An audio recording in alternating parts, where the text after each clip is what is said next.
Hey everybody, Ryan FMT here. Before we talk about today's topic, I do want to do a little sub-goal update. So at the beginning of October, I talked about how I really want to make a push for 1,000 subs in October or as soon as possible. And thank you everyone that's, subbed in October or just before on my channel. It's greatly appreciated and we're kind of getting far. We're about like 750, upper 700s right now. And last week I did make the sub goal of 800, so kind of like the first milestone towards the 1000 of doing a meta breakdown. However, World Qualifier is less than a week away, and I really wanted to put out a meta breakdown this week because I thought it would be good for me to kind of evaluate all the decks that I really think are the best and that I might be playing for Worlds. And I assume other people would really like to enjoy that before the World Qualifier this weekend. So I am actually going to be doing that before we hit the 800. However, I still wanted to make a 800 goal, so I tweaked it around a little bit. The new sub goal for 800, the celebration will be a TOA legendary tier list. So basically, I've done this on the channel before. It will be taking all the legendary cards, actions and units from the new set TOA and ranking them from best to worst. And I thought that would be a kind of fun thing. So hopefully by, next week or something, we'll be able to do a TOA legendary tier list. So if you want to see that, if you haven't pet the little corgi in the bottom right corner, that's the sub button, and each and every sub obviously means a lot to me. Today's deck is Dante Devil Trigger, and you might be like, yo Ryan, you just did a Dante Devil Trigger like a week or two ago. However, this is completely different because this is not the Burn Devil Trigger deck. This is a Resonate Purple Black deck. I did get this list from Iowa's meta snapshot that he posted maybe about a week ago or so, and I've only played with it a little bit, but definitely a purple black resonate all action spells, losing all this life is something that is very high in the meta right now, and quite a few people are playing it. So I thought this would be a good time to test it out for myself and to show you all what this deck is really doing. So we are playing only 6 units. Playset of Trish, right? Just 4 MP for 1/6, resonate +1/+1. Playset of Sea Viper, 4 MP for a 2/4, resonate, gain +2 HP, and gain combo effective for 1 attack. The whole game plan is go all in on those units. We are playing a playset of Summon Minions because this can just tutor it up, eat one of our 6 units from our deck to the battlefield, and then so this playing a playset of this kind of makes it almost like we have 9 units in our opener or something like that, which is very nice because that means more times than not we will be having a unit to play with, because guess what, if we don't have a unit, we're not really doing anything. And then we just have tons and tons of actions. We are playing a playset of Foresight because this is great to trigger Resonate over and over and over again. Hookshot because guess what? We want to give our Resonate units flight to just fly over the opponent's units and just hit face over and over and over again. We are playing Monstrous Virus because this just gives us some more time on the clock to hopefully finish off our opponents. Mavericks Memory because sometimes to get the Memory 7 is not extremely hard for this deck to do, and then just to negate anything that is 5 MP or less is fantastic. Speaking about negates, we are playing 3 Unforeseen Interference because negate an action card that costs 3 MP or less is great because that negates Murder Spikes, Fate of the Unworthy, and Disarm, and those cards are fantastic against us. And then moving on to the black, most of it is pump spells. However, we're playing Black Crown's Madness because yes, we do have to deal ourselves some life, but this is just a great way to get more and more MP, and that's what this deck wants. And then the pump spells are 3 Heartless Experiments, Valor because Valor is fantastic, and then Bloodbath Frenzy because this card is just like a win con, right? Have a unit, have your memory 4, bam, Frenzy, LOL GG, let's go. And the whole point about playing Devil Trigger is basically, since we are sacrificing so much of our own life, this helps to mitigate some of the life loss that we are receiving from our opponent's units. So hopefully to try to find a balance of, going down low but not too low. But that's enough about the deck. Let's jump into some games and see if we can aggro people out. Round 1 against True Power, we can keep this hand.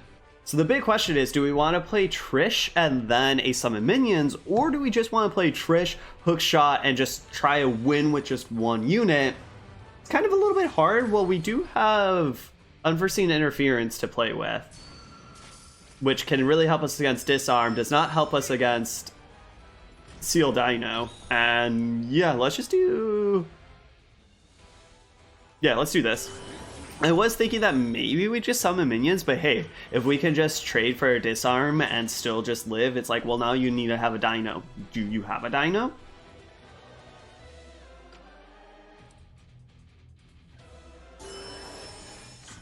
I'm kind of going to try to go a little bit all in on this Trish. And by all in, it's just like, at least now it has flight. At least it's going to just be doing some stuff.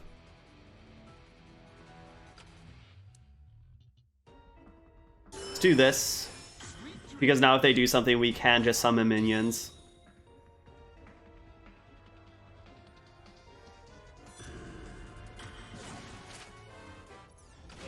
Ooh, I kind of wish we had that before.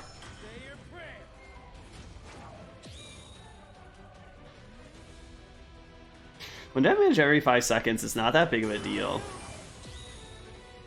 That's like, what, 2 damage an attack cycle?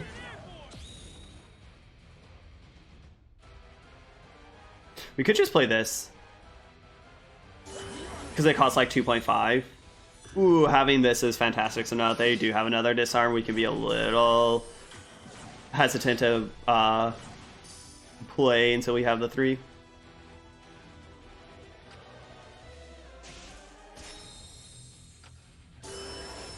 Ooh, okay. We want to make sure we have... Do I care?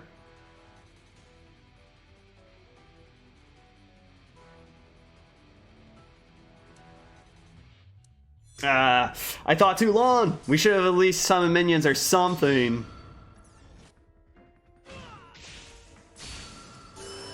Let's do this because now this will just hit them, and it's getting so much damage where that one attack or 1 damage every 5 seconds doesn't matter as much.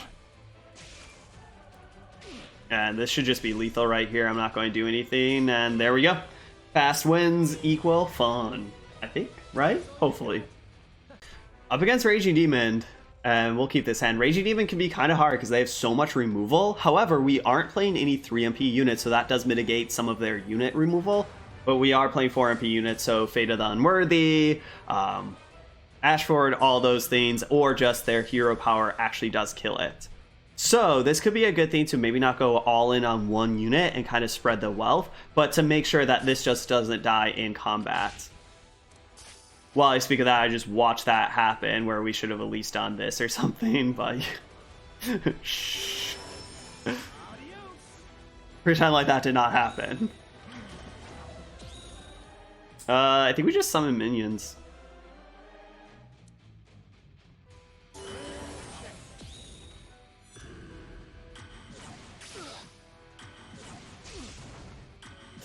I would kind of be like, oh, let's play this. Okay, well, that just killed that. We could now... Let's quickly do this, so at least this is doing 4 damage, or if they drop something, it is doing more. But I think I would like to play another... This? Now, let's just kind of see what we draw. I don't want to play another one, because if they do have... you know, a sweeper, I don't particularly want to fall for that.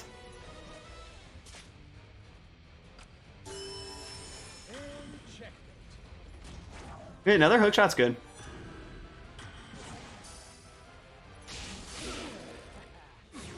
Oops, we don't have MP for that. Let's just do this. And we'll probably use our hero power sooner rather than later. Unfortunately, they have their hero power, but that can only deal with 1, and now both of these are very problematic.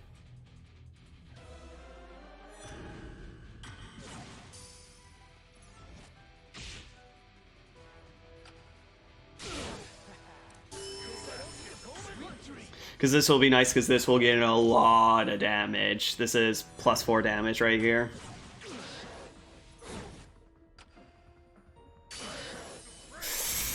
That was fantastic, Ascend unit, because that can kill both. And, okay, GG. Let's quickly do this. I don't know if we can really come back from that. Oh, we might be able to. We actually have Sea Viper plus Valor.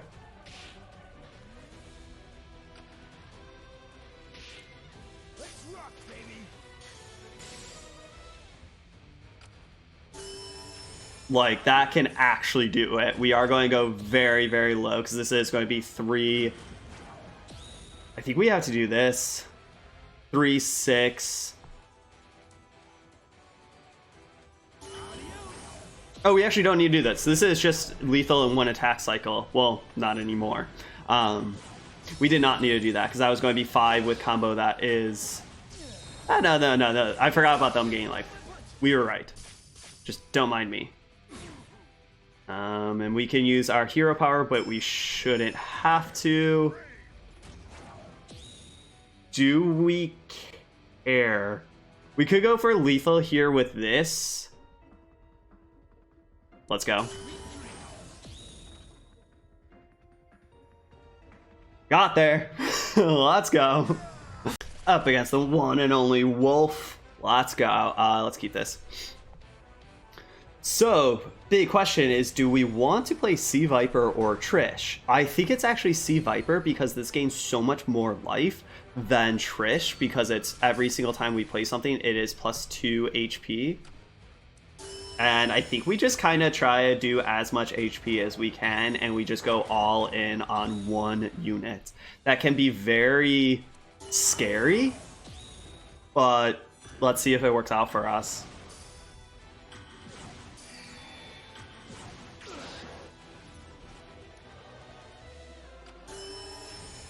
Really want some 1 or 2 MP actions here, please. Yeah, I guess we just play that. Which is fine to get another body, because another body can soak up so much damage, and maybe we don't really try to pump up this Trish.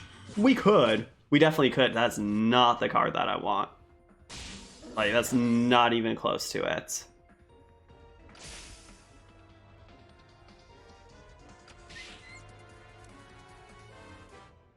Let's do this. So this does have combo, so this is doing more damage.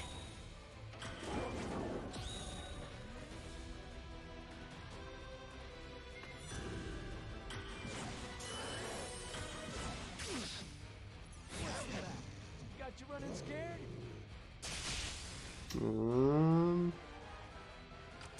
Let's do this. Yeah, guys, so this is doing more damage. This gets some damage in, and we can use our hero power to nullify this 4. That's fair. Can't really play anything. We don't want to like play Maverick's Memory or anything like that. Okay, that's pretty good. Especially because this is now just a 4/4.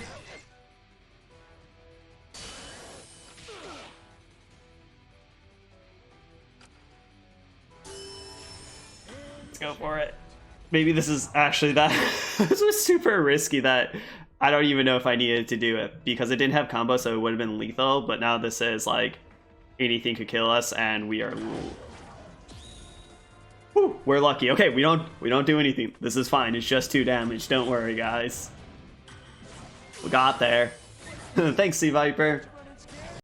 4th and final game against Senku. This is definitely mulligan. We don't really have much to do. Like, you know, it is nice that we had Foresights or Black Crown, so if that was our second hand, we at least had something going on.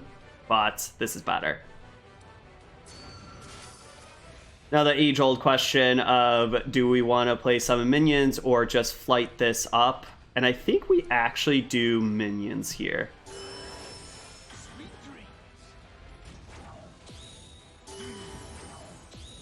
They do that too. They're like, yo, Dante, I like what you're doing. I'll do that. So it seems like they are playing more or less our type, with, you know, some cards different for sure. But big difference is they are doing Senku and not Devil Trigger.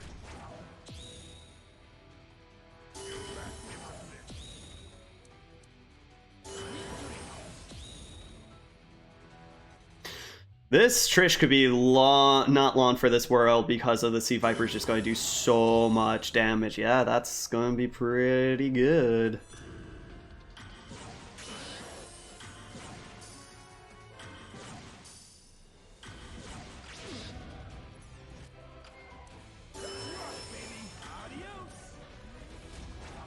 Let's do this, because this is just like, +2, +3. It's just going to be so fantastic.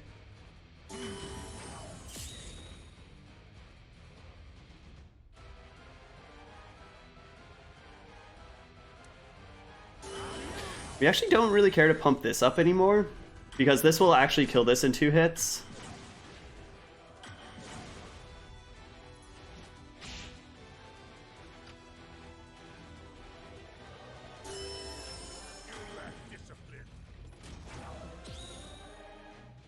That does not particularly matter.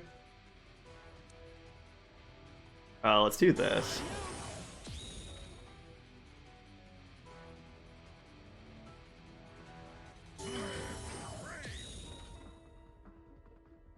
Yeah, let's just do this, because now the Valor will actually be there, but both of our things have flight. And this should be hitting this first, even if it doesn't. Well, if it doesn't, it will die, because that does have combo, but that should hit first, and that is fantastic. And let's just do this. Let's just try to win. And now if they do have flight, they have to like hookshot the Sea Viper just to chomp the Trish, and then this Trish can just go in for lethal. We can actually just try to negate that. That's really good, but still, yet again, this can just go in for lethal, because they don't have time to use their Senku or anything like that. Oh, they didn't have enough memory. GG, we got there. Overall, we went 4-0, and this deck is very, very powerful, right? Like, there's no question that this type of purple-black, it was kind of powerful last season, it's very powerful this season, and this is a very good list. There's definitely some things that I would like to play with. Maybe the new 4MP unit to see, the one with agility, to see if that is better, or maybe just a couple different actions here or there. But Iowa made a very, very strong, streamlined list. One of my biggest questions that I do want to try to figure out in the next upcoming days is Dante Devil Trigger the best hero art for this? Because it is kind of nice that you are sacking so much life, or sacrificing so much life, that Dante Devil Trigger is kind of this pseudo life gain to try and nullify some of your opponent's damage, so you can win the game before you just die because you're already going so low with all of your frenzies and stuff like that. However, it doesn't protect your units like Senku does, so you are more vulnerable to removal and other things like that. And it doesn't really make your units more powerful like, Zero to Koha does, where it's like, +2 in combo, so you can win the game a little bit faster. So would those be better than Devil Trigger? I'm not quite sure, but I definitely think it's worth really, really exploring and going in deep, because I think they all have their plus and minuses, and maybe it's not that one is just strictly better, maybe it's what's the metagame. And right now, the metagame can be kind of aggressive, so really nullifying some damage could just be downright the best thing. But anyways, that's it for me today. Thank you all for watching, and I'll see you all next time.